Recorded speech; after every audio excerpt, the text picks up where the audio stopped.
Hi, I'm Shashank Bhargava, and you're listening to Three Things, the Indian Express news show.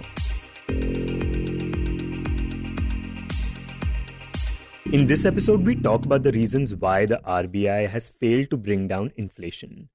We also talk about how Elon Musk wants to change Twitter. But first, we talk about Gujarat.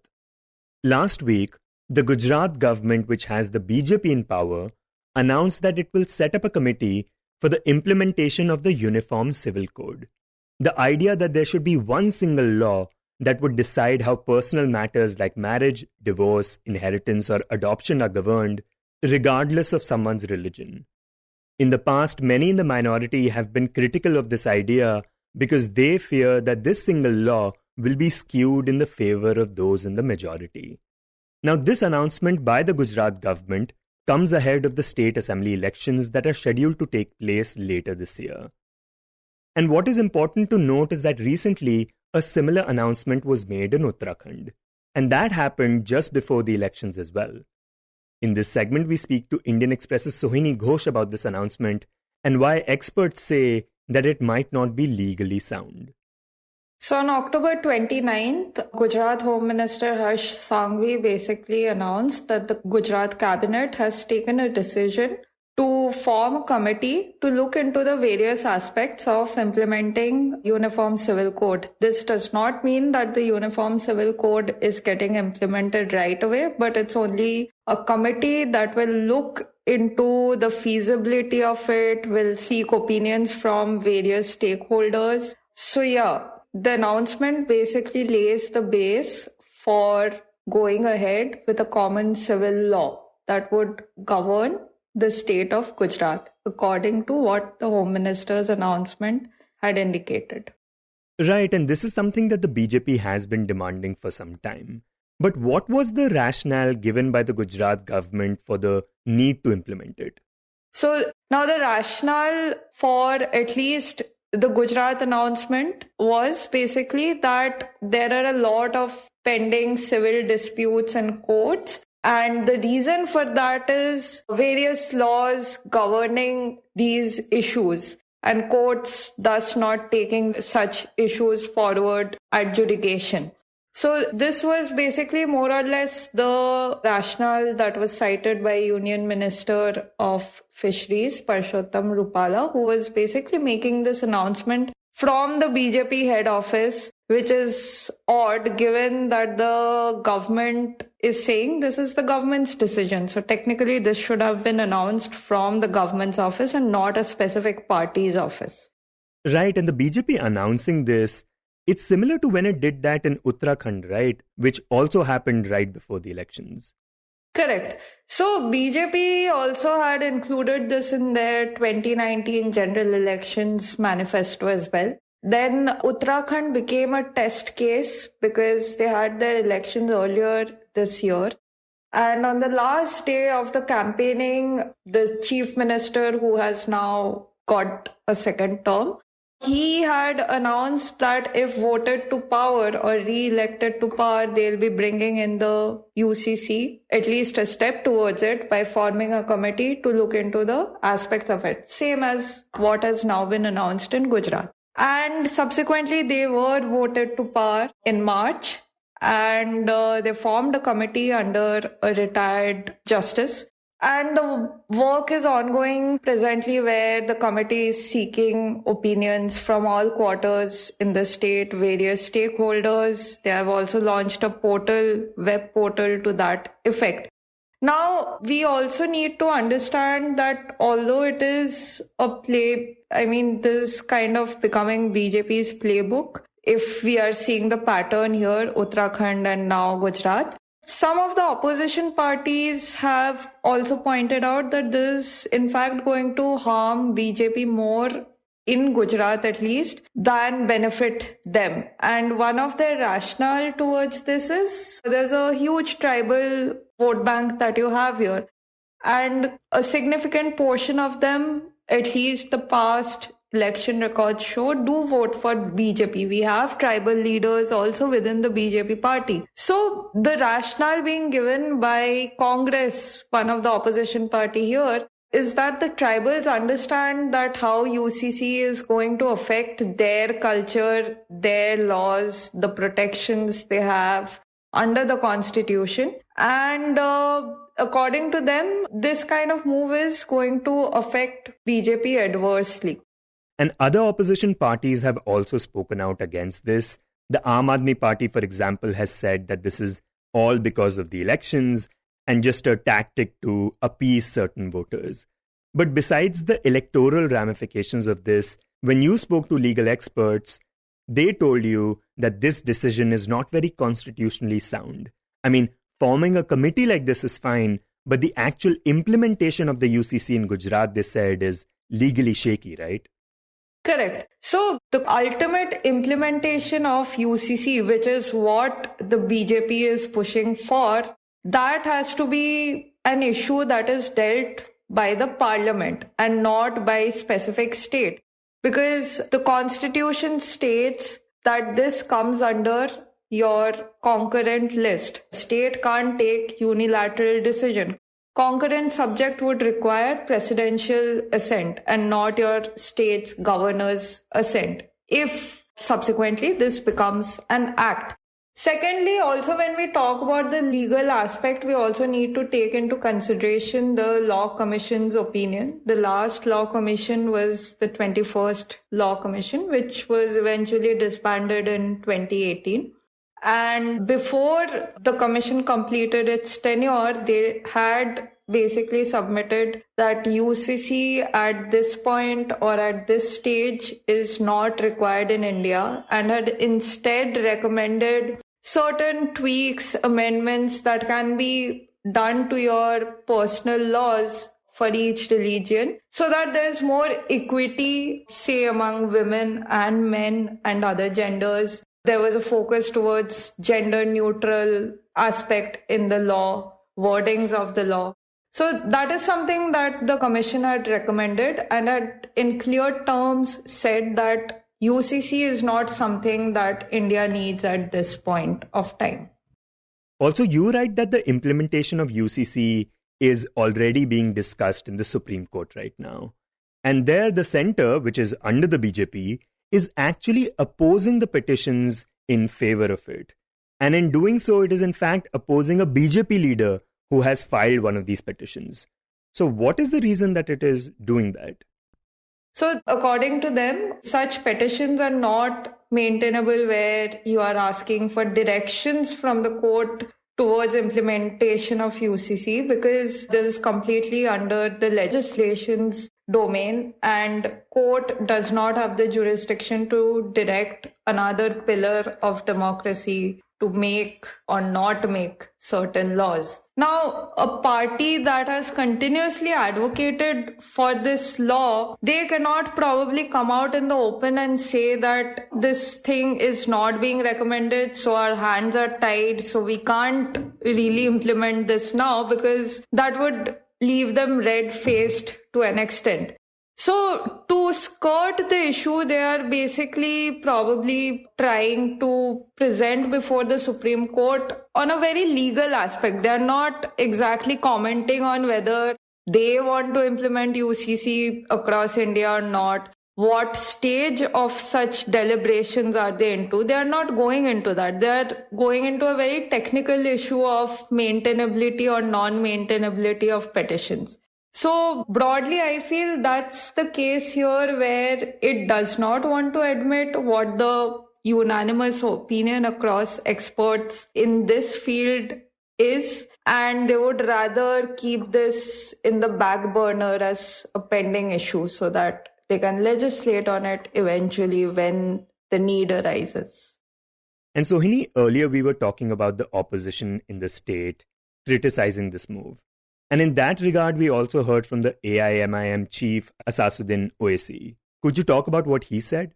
So in a public rally, he made some strong legal points. One of the key points was about how BJP talks about uniformity in laws. But at the same time, you have a law called Disturbed Areas Act, which is in operation in Gujarat, which basically designates certain areas, certain pockets in the state as disturbed. When they say disturbed, they basically mean it to be communally disturbed.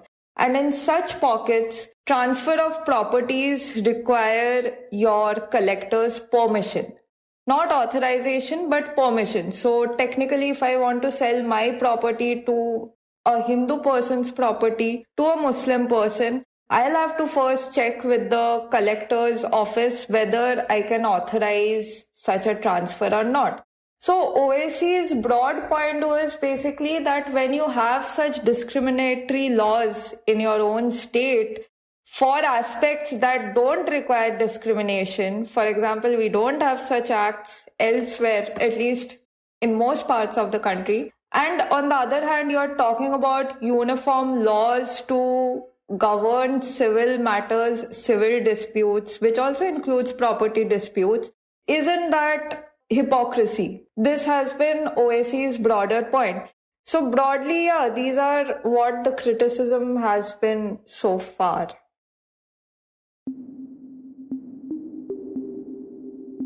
And next we talk about the Reserve Bank of India, which is the central bank of the country. One of the main functions of the RBI is to control inflation. Its Monetary Policy Committee is supposed to make sure that the inflation does not rise beyond 6%. But since the beginning of this year, it has not been able to do that. And under the RBI Act, if it fails to meet the inflation target for 3 consecutive quarters, it is required to provide a response to the government, stating why it was not able to do so and what it plans to do now. And so this is exactly the position that the RBI now finds itself in. In this segment, we speak to Udit Misra, who writes on the economy for the paper about this issue. Udit, could you begin by talking about how exactly the RBI manages to control inflation, that is the rise in prices? Yeah, so I think the primary tool that RBI has is about, tweaking the interest rates in the economy. So there is something called the repo rate, which is the interest rate that RBI charges the banking system when the banks borrow money from RBI. So if the RBI increases that repo rate, funds will be costlier for all the banks, and then from there onwards for the rest of the economy, because banks will also charge more. And typically RBI can raise interest rates, repo rates, or bring them down depending on what it believes is the outlook for inflation in the economy. If inflation is running hot, as it has been in the past, one would expect that RBI or any central bank to raise interest rates to drag down the overall economic activity and reduce demand and somehow contain prices. Okay, so when the interest rates are increased, banks borrow less money, which means that there is less money to give to people. And if people have less money, then they spend less, and that is when demand goes down, and so prices come down. Yeah, I mean, a lot of people will reconsider when banks raise interest rates, both as consumers and as producers, whether to buy that extra car or new car, or whether to borrow money to invest in a new business facility. So across the board, credit-fueled expenditures will come down. And also higher interest rates also work for savers, because then it is an incentive for you to keep your money in the bank instead of actually taking it out and spending it. And so then what is the reason that the RBI has not been able to do that? Why has it not been able to control inflation and prices have remained high? Yeah, so I mean, there are multiple reasons for this. Obviously, on the face of it, one could see that the war in Ukraine has also worsened things on the inflation side, because a lot of imported inflation was there. Fuel prices were high, and also commodities, other like fertilizers or even agriculture commodities, were costlier. And we have to also understand that even before the Ukraine war happened, because that is what the data also shows, that India already had a spike in inflation. We were often outside RBI's comfort zone of 2 to 6% inflation. And that was also because of the supply bottlenecks during COVID time. And even before COVID time, it was due to unseasonal rains jacking up food prices. So at different times, different reasons sort of came into play. And the current problem started off because since January 2022, we've had 3 consecutive quarters where inflation rate has been outside 6%, which is the highest level that RBI is supposed to tolerate. And now RBI has to explain why this happened. And so what are the things that experts say that RBI could have done to manage inflation better? So, the RBI has been in a bit of a bind on what it could have done. Because, since September 2019, if you look at the data, between September 2019 to September 2022, in these 3 years, the inflation rate in India has touched 4% or has been near there only on 3 different months in 3 years. 4% is the target. The 6% limit is just a tolerance zone. It's not exactly the target limit. So it shows that there have been long stretches, not just the current 3 quarters, the last 3 quarters, but also long stretches where inflation has stayed outside RBI's comfort zone and has decidedly stayed above 4%. And there is a genuine question there to ask, then why didn't RBI do anything? Now, if you go one by one, you'll find that in the lead up to in late 2019, September, October, December, January, when COVID had yet not hit, their inflation was being led because of unseasonal rains and higher food prices. And at that time, RBI thought that it was just a transitory factor, it will go away. Then came COVID, and during COVID or in the lead up to COVID, the RBI assessed that COVID would necessarily lead to a reduction in inflation because the demand will go down. Demand did go down, but inflation did not go down. In fact, data shows that between roughly November, December in 2019 to November, December in 2020, inflation stayed above the 6% mark. So between December 2019 to say November 2020, inflation for those 12 months stayed above 6%, barring 1 month in March 2020. And that was because the whole notion that COVID would reduce inflation was not true, because the supply side bottlenecks jacked up inflation. Then if you come to say 2021 or 2022, what you find is that there was a lot of imported inflation because the global economy was running hot in 2021. Crude oil prices were high, all commodity prices were high, and we were importing more inflation. And by this time, by late 2021, our core inflation was also starting to go up. So not just these sudden bursts because of fuel prices or food prices going up, but the core, which is without food and fuel prices, that number was also going up, and which basically is always more difficult to bring down and takes more time, and that's more worrisome. So RBI right through kept thinking that we want to protect growth, and there can be some understanding why RBI might be wanting to do that. But right through, it was hoping that inflation would come down. It was hoping to protect growth. And in doing so, it actually cut interest rates on many occasions instead of raising them. And that is where, you looking back, you find that RBI seems to have dropped the ball. And it is very important to understand here that RBI raising interest rates today will not bring down inflation tomorrow. It takes time to do this. So that lag is very crucial in our monetary policy. And it is very important to raise interest rates well in time to control the future inflation. You cannot contain the inflation of this month by just raising interest rates. So that is where RBI seems to have missed the bus. And Udit, besides adjusting the repo rate, what other measures can be taken to tackle inflation? Is that the only tool we have? So if you are talking specifically about inflation per se, then there are many different things that can be done. A central bank can look at interest rates, but a government can also look at how it taxes different things. And we've seen this in the past, that RBI has repeatedly sort of remarked that higher taxes on fuel prices tend to aggravate inflation and make it worse in a manner which RBI cannot really immediately solve, because, raising interest rates cannot immediately make your oil prices lower. What can actually bring down oil prices is if government says, okay, I will not charge as much tax on that. So often fiscal policy can help matters on inflation, especially of this kind of supply bottlenecks. Yeah, and when it comes to fuel prices, Indians pay a lot more taxes on petrol and diesel as compared to other countries, right?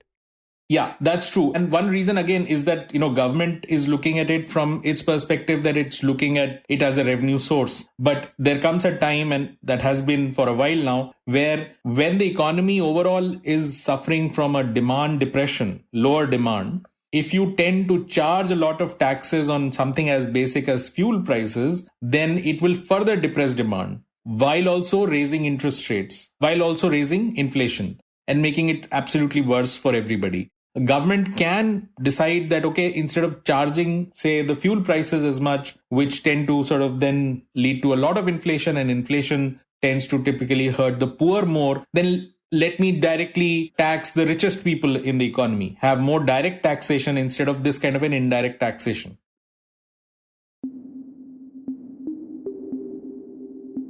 And in the end, we talk about Twitter. Last week, after months of negotiations and trying to back out of the deal, Elon Musk, the world's richest man, acquired Twitter in a $44 billion deal. And immediately after he took over, a number of top executives were fired from the company, including CEO Parag Agarwal, Vijaya Gade, the top legal and policy executive, and the chief financial officer, Ned Segal. When we spoke to Indian Express's Shruti Dhapola, she said that firing Parag Agarwal at least was not surprising at all. So if you look at Musk and Parag Agarwal's relationship, it went downhill very quickly when the acquisition was first announced. In fact, when Elon was supposed to initially just join the board, he had said that he was looking forward to working with Parag, and Parag had also welcomed him. And then Musk, being Musk, did not join the board and instead went with a acquisition offer. After that, Musk decided that there was, that Twitter wasn't being honest about its user base. It was lying about a number of fake users. He seemed to agree with research that showed that 20% of users were fake on the platform.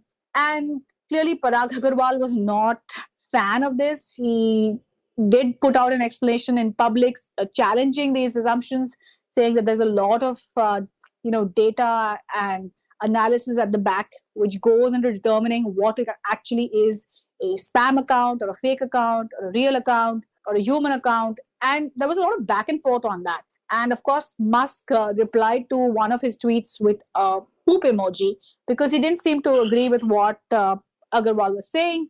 So it wasn't surprising that Agarwal would be leaving, or at least be asked to leave the company when and if Musk took over. Now, when we talk about the changes that Musk wants to see on Twitter, one of the main things seems to be what is and is not allowed to be said on the platform. In the past, he has said that he will allow anyone to say anything they want on the platform as long as it's legal. But exactly how that will pan out is not clear yet. Though Musk has said that Twitter will now get a moderation council and that no major moderation changes will happen until that council convenes. But clearly, Musk is looking at a different way of moderating the content on the platform.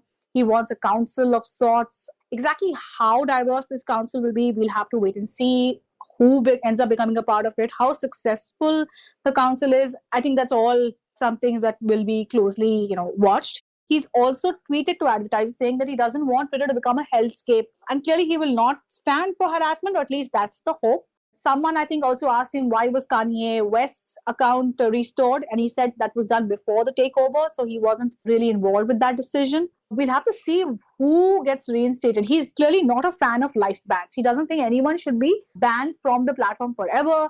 He also doesn't think that anyone should be, banned just because they are sharing fake news or stuff like that. Even he recently himself tweeted that everyone tweets out questionable stuff, including myself, and that shouldn't be held against them. So we'll have to see again how this content moderation plays out, because we know this is a very tricky terrain. If you look at how social media companies monitoring content or moderating content, we know that they are not doing a good job. We know that it's a complicated job, and Musk is going in with his view of what is right and what is wrong, and let's see how that actually plays out and what are the end results for it. The other thing that Musk plans to do is revamp the verification process that gives select users the coveted blue tick, which Twitter has typically given to celebrities, journalists, activists, and well-known personalities. And there's been a lot of discussion and chatter about this process. Well, a lot of people have alleged that it's not fair, that they deserve a blue tick, and Twitter has refused to give them the blue tick. And some people have alleged that it's more in favor of those who are left-wing. Some have said it's more, why are you giving blue ticks to right-wing accounts? So that kind of back and forth has happened, and it seems that Musk is now revamping the whole process. Clearly, it seems that it's in suspension. Some reports have said that Twitter could soon charge users for their blue tick, meaning you might have to pay to keep that blue tick if you already have one, or you could pay to get a blue tick. Some reports have said that this could be tied to the Twitter Blue subscription. That subscription is already available in select markets. It's not yet available in India. Some reports, that is one report by The Verge rather, has said that it could cost $20 to pay for Twitter Blue, which sounds really high. Again, we'll have to wait and watch if any of this actually does turn out to be true. And besides new moderation and verification policies, Musk also seems to be interested in bringing back Vines. He recently posted a poll on Twitter asking people whether he should do that. Now, Vine, for those who don't remember, was the original short video platform on Twitter. Twitter had bought the platform and then had shut it down by 2017. This was well before TikTok and short videos and Reels took over our lives. And in the past, Musk has spoken about how he wants to make Twitter as part of something called the X app, which will achieve everything. And short videos, he definitely sees them as a source of engagement, good engagement. He's talked about how TikTok ensures great engagement. The algorithm is able to keep the users on the platform, and that Twitter needs to do something similar. We've also seen Twitter, kind of pushing for short videos. We've seen that happen in the recent past. I don't know if listeners have noticed this, but their Twitter feed is now pushing short videos as well. So this is something that we are already seeing happen, and clearly Musk is a fan of this. Another change that's happened on Twitter is that when you log out of the website now, you will be shown the Explore feed. You can scroll down and see the topics that are trending. So if you are a new user, or rather if you're an unregistered user and you go to Twitter, you could soon see the Explore feed, what's trending, if you've just signed out. And that's pretty interesting because that means that they're trying to, keep the user engaged, keep them in some ways a substantial change as well.